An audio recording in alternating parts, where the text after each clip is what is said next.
So welcome to another episode of Bitesize Biohacks. In this episode, I'm going to be taking you through an overview of my shift protocol for health optimization for high performance. And specifically, I'm going to be breaking down the first area, which is sleep. And over the coming episodes, I'm going to be talking to you about each element of shift so that you can start putting in place these practices to really upgrade every level of your health and performance.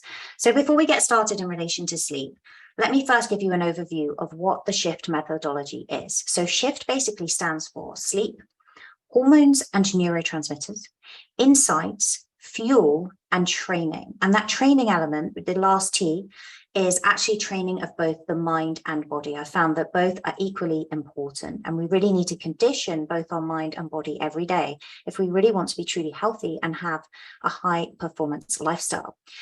The F in fuel is also broken down into 4 elements that you can remember. And I use the acronym FLOW because we don't just fuel our bodies with food, but we fuel our bodies with food, light, oxygen, and water. So there are multiple areas, and also with our thoughts, but I go into that section in the T, the training. So that's really an overview of what shift is. And it's a framework that you can use to make sure that you really are optimizing every facet of your mind, body, and spirit for higher performance. So just to run over that again, it stands for sleep, hormones and neurotransmitters, insights, fuel, which breaks down into flow, which is food, light, oxygen, and water. And then T is the training, the conditioning of the mind and body.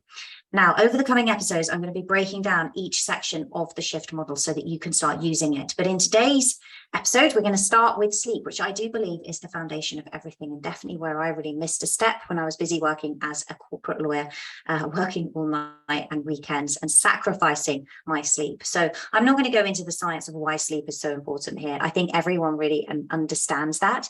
What I want to do is give you some actionable steps that you can take to really improve your sleep and move the needle. And if you're tracking it with a device like Aura or a Whoop strap or a BioStrap or something like that, then you can begin to look at the metrics and see, when I start putting in place these things, is my deep sleep improving? Am I seeing improvements in REM sleep? Is my overall length of sleep lengthening? Is it shortening? Am I just been getting smarter about my sleep and optimizing it? Because it's not always about sleeping longer, but actually it's about sleeping smarter as well.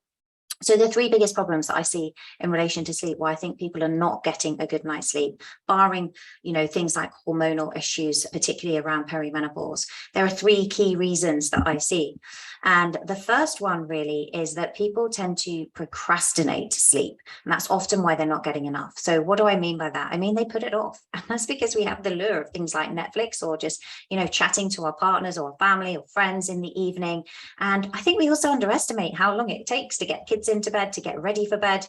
And often we end up going to bed later than we really planned to. And we don't want to procrastinate sleep, but it is very difficult to use self-discipline at this time of day because we know that at the end of the day, willpower has really waxed and waned. We don't have much left. And so what I would say to you is to avoid procrastinating sleep, you want to create something exciting or something, maybe not exciting because that's a bit too motivational, but something that is appealing, should I say, that makes you want to go to bed. So that could be a snuggle up with your partner, could be a great book, providing that's not keeping you awake, or it could be one of my favorites is to have planned your day the night before such that you're so excited about tomorrow that you can't wait to wake up with high energy. But don't procrastinate sleep, because I'm going to be honest, unless you are a night owl, which you may well be, nothing great gets done after about 9 or 10 p.m. Nothing great really gets done after about 9 or 10 p.m. That is obviously different for night owls. Some people are extremely creative at this time.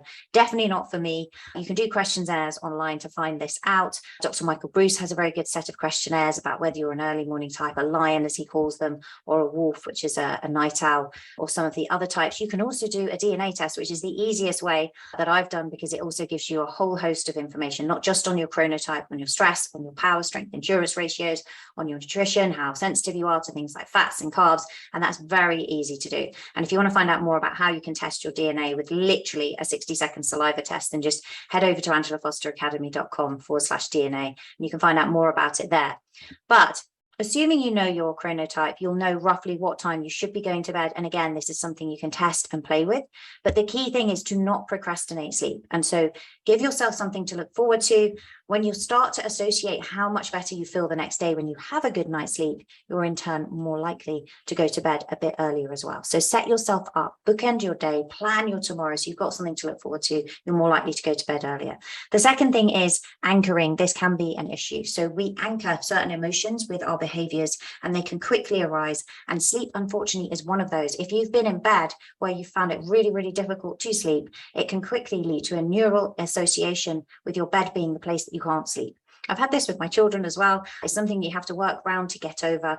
But essentially what you want to do is develop the right neural association. So if you're someone that goes to bed and you're not able to fall asleep quickly, or you're waking up during the night, don't stay in bed. The best thing to do is to have some dim lighting, put your blue light blockers on, move into another room and do something like some breath work or some reading, something relaxing, and go back to bed when you're tired, because that neural association develops very quickly. If you're getting into bed and you're finding it hard to fall asleep, have a look at how much you're exposing yourself to light in the evening, because that will disrupt the production of melatonin. Have a look at how stressed you are. Again, cortisol and melatonin have an inverse relationship, which means that if cortisol is high, melatonin is going to be low. So we want to be nice and calm and relaxing, relaxed, should I say, in the evening. But light and the way that you feel in terms of managing your stress is very, very key. Those would be the two things that I would try and hit first, which brings me on to the third reason why a lot of people don't sleep well. And that's because they don't have specific rituals or habits or behaviors around sleep.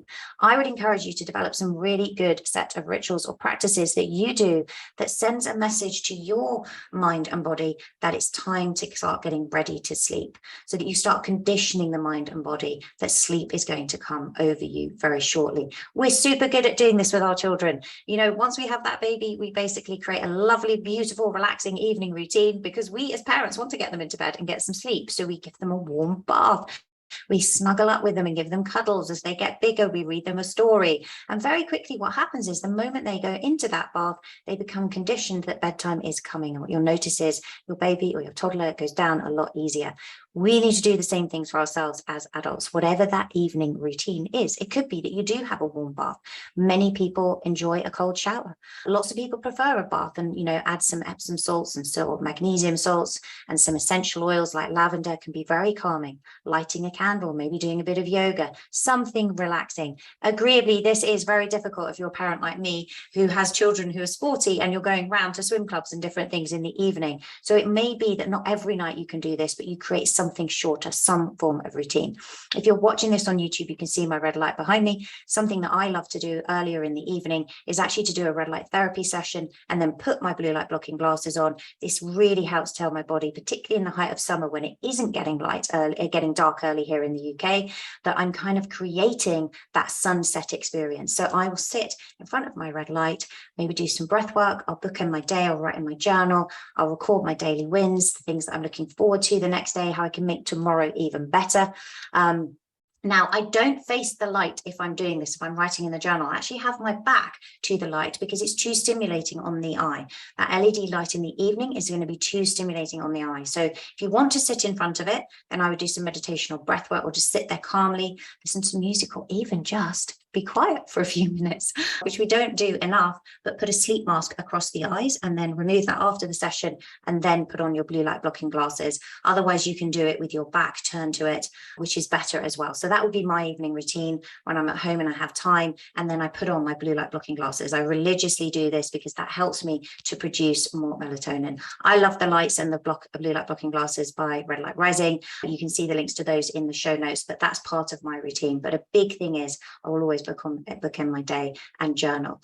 Sometimes, I mean, I do take supplement wise. I'm not big on supplements at bedtime. I do religiously take magnesium every night. Again, you've probably heard me talk multiple times about Biooptimizers. Why? Because it's got 7 different forms of magnesium and you don't know which ones you're deficient in.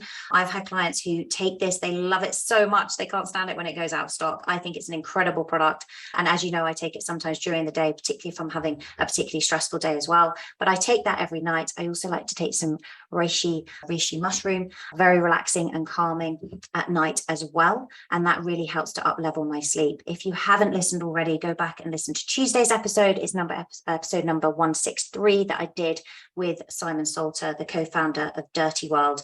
Dirty Mushrooms are a great mushroom band, ones that I love, and he goes into all the different types of mushrooms there and when to take them. So have a listen to that if you haven't already. The other key thing to mention in relation to sleep, without going into too much detail, because this is a bite-sized episode, is just make sure you get access to sunlight early in the day. The earlier you go out, the more you're going to bring that circadian rhythm a little bit further forward to enable you to go to bed earlier. So, and one thing we do know is that if you can go to bed by about 10:30, that really seems to support adrenal function, and that's important. So if you want to really perform at your best, if you want to detoxify effectively, if you want your organs to be working properly, if you want to have great energy the next day, great skin, because human growth hormone is produced at night and helps support healthy looking skin and give you that glow. If you want to really look after your smarts and make sure that any buildup of things like tau protein and beta amyloid plaque that's been associated with dementia is cleared overnight, then nailing your sleep is key.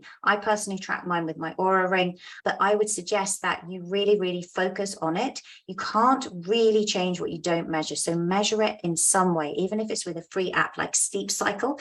I use that too. I think it's a fantastic app for waking you up if you use an alarm in the morning, because it will actually wake you up in your lightest phase of sleep. So it makes it much easier to get up and much nicer. But what I would say to you is make sure that you don't procrastinate on sleep. Put in place some form of evening routine or ritual that anchors you really well to associate sleep with a positive thing and your bed positively as a nice place to relax.